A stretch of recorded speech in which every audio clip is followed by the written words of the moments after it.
In downtown Denver, crews undertake an operation that's growing in frequency in many U.S. cities, the removal of a homeless encampment.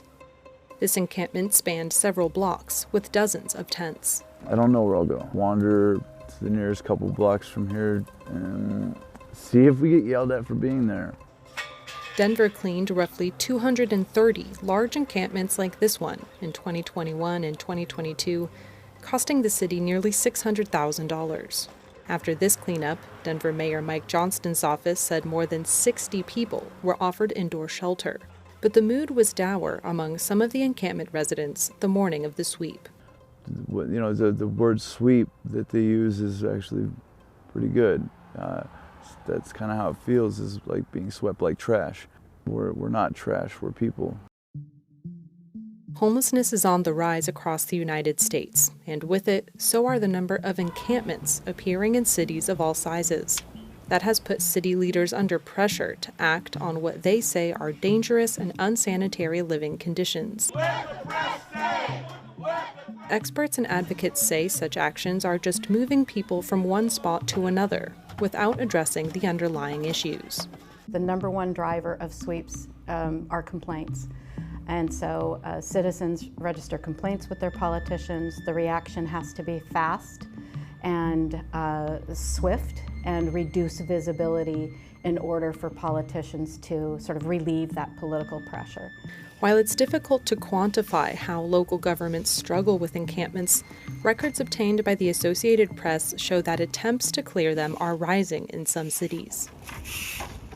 The rates of sweeps are increasing, and so are the laws that make it a crime to sleep or loiter or camp in public space. I think everyone is upset at encampments, regardless of where you are on the ideological spectrum.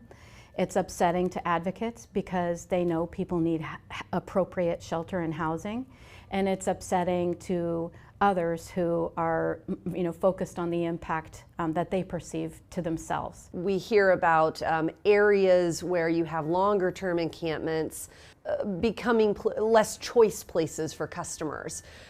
So I don't think those surprise anybody, and that is mostly what we hear from our business community. Encampments have been a part of the Seattle neighborhood of Ballard for years, but during the COVID-19 pandemic, the camps grew.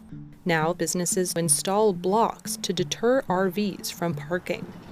The businesses inside the building like to load and unload. They do farmers markets. And but when you had RVs here, they took up everything. They would stay here indefinitely. Neighborhood businesses report a litany of problems, from broken windows to trash to tent fires. Now I think it's the pendulum swinging back, basically. And I think they're going to try a little bit more stricter approaches to dealing with it. We'll see what happens. I don't think cities should ignore encampments. I think that we have an obligation to everybody in our community to try to help them and to try to be their safety net. The increasing removals, however, are alarming frontline workers and experts. They say sweeps are ineffective and put people in encampments at risk. Can really set people back in terms of behavioral health issues, mental health as well as substance use disorders. From a health perspective, people lose their medications, they lose their assisted, medical devices, they lose IDs and other kinds of things that they need for getting housing. Advocates say the money spent on sweeps could potentially help put people in indoor shelters or housing. Back in Denver, Kelsang Viria, who runs a mutual aid operation, distributes food to people on the morning of the encampment removal. These sweeps, in the winter especially, are inhumane. This is accomplishing nothing. Sweeping is accomplishing nothing. Claire Rush, Associated Press.